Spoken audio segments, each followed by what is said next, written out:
میں دو مثالیں دینا چاہتا ہوں اسپیکر صاحب. چائنا اور ہندوستان دونوں کی آبادیاں 1 ارب سے زیادہ ہیں. 35 سال پہلے چائنا تقریباً ادھر ہی کھڑا تھا جدھر ہندوستان کھڑا تھا. آج چائنا کدھر چلا گیا اور ہندوستان کدھر ہے؟ انہوں نے کیا کیا اور جو ہندوستان نے نہیں کیا؟ ہندوستان میں بھی حالات بہتر ہوئے، ہندوستان میں بھی ان کو پچھلے 30 سال میں ترقی کی، لیکن ہندوستان میں امیر اور غریب میں فاصلہ بڑھتا گیا. آج وہاں غربت بھی ہے اور سب سے زیادہ امیر لوگ ہیں.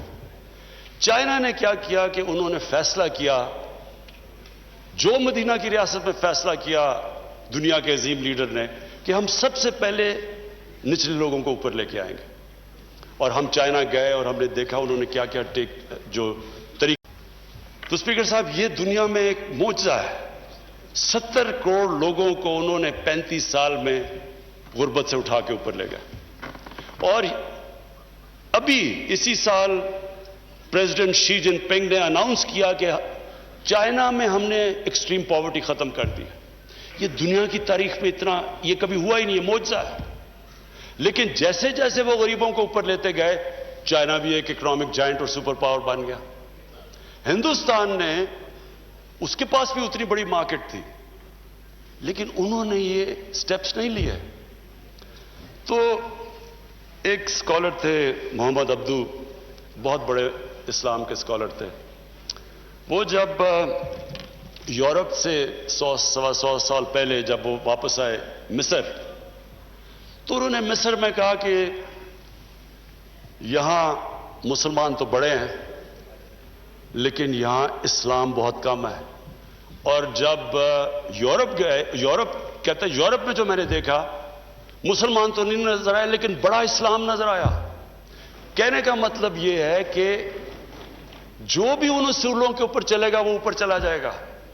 آج آپ اسکینڈینیوین ممالک میں چلے جائیں، سب سے بہتر اگر میں دنیا میں پھرا ہوں تو انسانیت کا نظام آج اسکینڈینیویا میں ہے. آپ وہاں خوشحالی دیکھیں کیسی ہے اور ان کی انسانیت دیکھیں کیسی ہے. ہر انسان کی قدر ہے. اس سے بھی آگے چلے گئے ہیں، جانوروں کی قدر ہے وہاں. اور وہ بھی میں کہہ دوں کہ وہ بھی حضرت عمر کا قول تھا کہ اگر کتا بھی میری ریاست میں بھوکا مرتا تو میں ذمہ دار ہوں. یعنی یہ ہے انسانیت کا تقاضا. اور ان ملکوں میں جو ہم جن کو مسلمان نہیں کہتے، لیکن مسلمان ملکوں میں آپ دیکھ لیں، ہمارے ملک میں دیکھ لیں کہ امیر امیر ہوتا جاتا ہے، غریب غریب ہوتا جاتا ہے. کوئی سوشل سیکیورٹی نیٹ ورک نہیں ہے. ہمارا آج فیملی سسٹم نہ ہو، ہمارا خاندانی نظام نہ ہو تو یہاں تو لوگ بھوکے مرتے رہے. ہمیں تو آج اگر کسی نے بچایا ہوا ہے تو وہ ہمارے ایکسٹینڈڈ فیملی سسٹم نے بچایا ہوا ہے. کوئی بے روزگار ہوتا ہے تو وہ اندر لے لیتے ہیں، ساری فیملی اس کا دھیان رکھتی ہے. ہمارے تو کوئی سوشل سیکیورٹی نہیں ہے. میں پہلی دفعہ جب برطانیہ گیا تو میں نے تو پہلی دفعہ دیکھا کہ ایک فلاحی ریاست کیا ہوتی ہے. آپ کوئی آدمی کسی گورنمنٹ کے بیمار ہو، آپ کسی ہسپتال میں چلے جائیں، آپ کا مفت علاج تھا. سارے غریب سے غریب آپ ہوں، آپ کو مفت تعلیم ملتی تھی اور کوالٹی کی تعلیم ملتی تھی. کئی ان کا پرائم منسٹر ایک آدھ بنا، وہ بھی ایک سرکاری اسکولوں میں مفت پڑھ کے بنا. ادھر آپ بے روزگار ہوتے ہیں، ان امپلائمنٹ بینیفٹس ملتی ہیں جب تک آپ کو روزگار نہیں ملتا. عدالت میں غریب آدمی جاتا ہے، اس کو لیگل ایڈ ملتی ہے مفت کی، اس کو وکیل ملتا ہے. ہم نے تو پہلی دفعہ یہ دیکھا. یہاں تو اس طرح کا کانسیپٹ ابھی تک تھا ہی نہیں. تو یہ میں آج فائنانس منسٹر آپ کو اس لیے خراج تحسین پیش کرتا ہوں. یہ پہلی دفعہ پاکستان اس طرف نکل گئی ہے جدھر ہم آج سے 74 سال پہلے جانا چاہیے تھا، اسلامی فلاحی ریاست.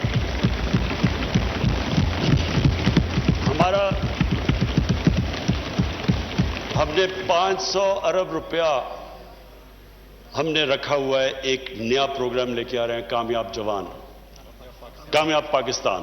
کامیاب جوان اس کا حصہ ہے، اوور آل کامیاب پاکستان. اور مقصد اس کا یہ ہے کہ ہم 40 سے 50 لاکھ جو ہمارے سب سے نچلا طبقہ، اور ہمارے پاس تقریباً سارا ڈیٹا بیس تیار ہو گیا ہے. انشاءاللہ ہمارے پاس اگلے مہینے تک سارا پاکستان کا ہم اپنا ڈیٹا بنایا ہے کہ ساری انکم لیولز کے ہمارے پاس اب ڈیٹا آ گیا ہے کہ کون سی فیملی کے کتنے پیسے ہیں, کتنی انکم ہے, اور اس کے مطابق ہم نے یہ فیصلہ کیا کہ جو نچلا 40 سے 50% خاندان ہیں ان کو ہم اس کامیاب پاکستان کے نیچے لانے لگے. 500 ارب ان کے لیے ہم نے ڈیڈیکیٹ کیا ہے. اس میں 4 چیزیں ہوں گی. سب سے پہلے سستے سود کے بغیر قرضے. کسان جو ہوں گے ان کو 3 لاکھ دیں گے سود کے بغیر قرضہ چھوٹے کسانوں کے لیے, اور جو شہر کے اندر ہم ان کو پیسے دیں گے تاکہ وہ اپنا کوئی کاروبار شروع کر سکے. دوسری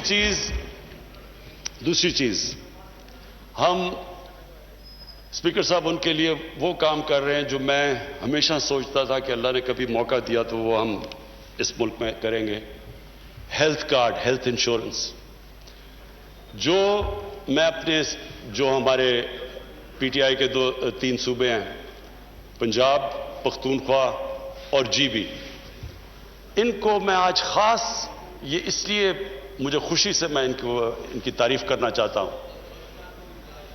اور بلوچستان وہ ہماری کولیشن گورنمنٹ ہے, ادھر بھی میری جام کمال سے بات ہو چکی ہے کہ سارے شہریوں کو ہم نے سارے جتنے بھی خاندان ہیں ان سب کو ہم نے ہیلتھ انشورنس دینی ہے.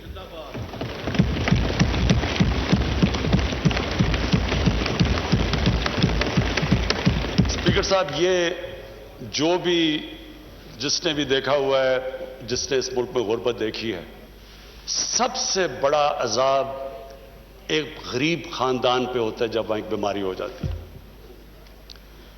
پہلے ان کے بجٹ نہیں مل رہا ہوتا ہے, وہ مشکل سے اپنے گھر کا گزارا کر رہے ہوتے ہیں, تو ایک فرد جب بیمار ہوتا ہے یا اس کو کوئی پیسہ خرچ کرنا پڑتا ہے وہ قرضے لیتے ہیں, سارا خاندان غربت کے نیچے چلا جاتا ہے. یہ جو چیز کی ہے, میں اپنی ساری اگر میں اچیومنٹ کو کہوں کہ جس سے مجھے سب سے زیادہ خوشی ہے وہ یہ ہیلتھ انشورنس ہے, اور یونیورسل ہیلتھ انشورنس. یہ امریکہ جیسی جگہ میں نہیں ہے.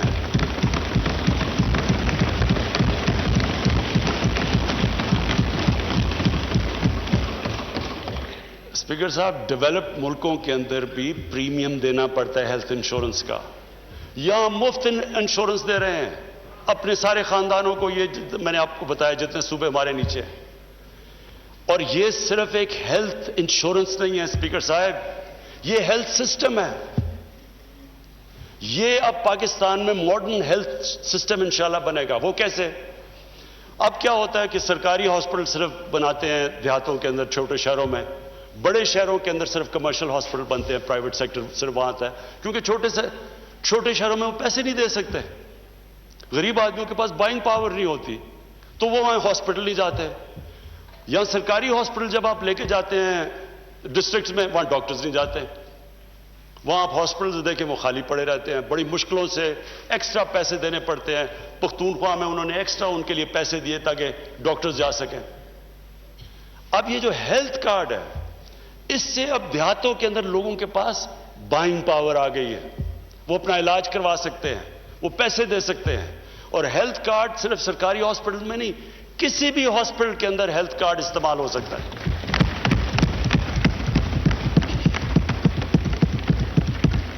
گورنمنٹ کے پاس تو پیسے نہیں سارے ملک میں ہاسپٹلز بنانے کے لیے, ہمارے پاس تو اتنے پیسے نہیں ہیں.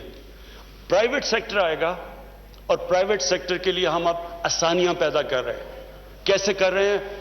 اوقاف کی زمین, ویکیو ٹرسٹ کی زمین ہم نے فیصلہ کیا ہے کہ ان کو سستے داموں کے اندر ہم ہاسپٹلز کے لیے دیں گے,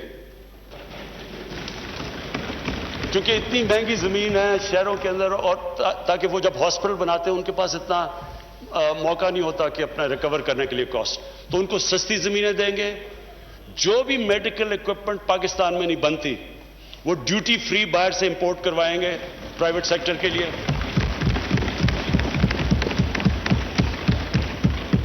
اور انشاءاللہ میرے خیال میں یہ جو ایک ایسا ہم نے قدم اٹھایا ہے, یہ ایک ریولوشنری سٹیپ ہے.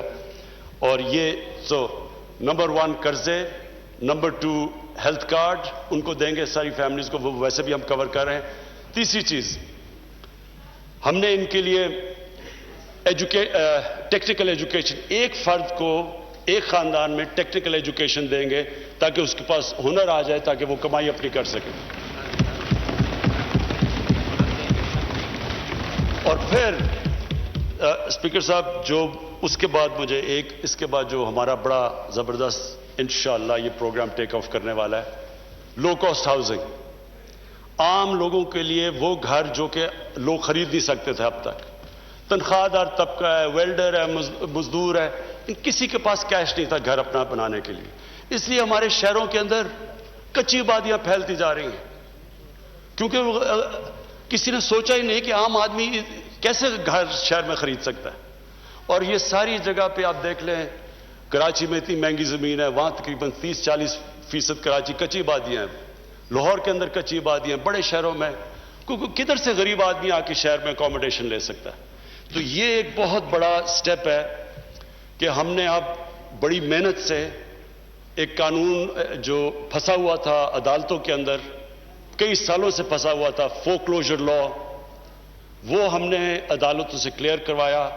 پھر بینکوں سے بیٹھے, پھر بینکوں کو انٹرسٹ کیا اس کے اندر. ابھی بینکوں کو پریکٹس نہیں ہے, ان کو عادت نہیں ہے کہ چھوٹے لوگوں کو قرضے دینے کے لیے, لیکن ان سے ہم مسلسل میٹنگز کر رہے ہیں. اسٹیٹ بینک کے گورنر بھی ان کو زور لگا رہے ہیں کہ وہ قرضے دیں چھوٹے طبقے کو. لیکن ایک اور اب ہم نے جو مائکرو فائنانس کو, یعنی وہ کمپنیز جو کہ مائکرو فائنانس دیتی ہیں چھوٹے لوگوں کو جس میں اخوبت ہے, انشاءاللہ اب ہمارا پورا پروگرام ہے کہ یہ جو لو کاسٹ ہاؤسنگ ہے, یہ سب سے پہلے یہ جو 40 لاکھ نیچے خاندان ہیں ان کو ہم اس لو کاسٹ ہاؤسنگ کے اندر شامل کریں.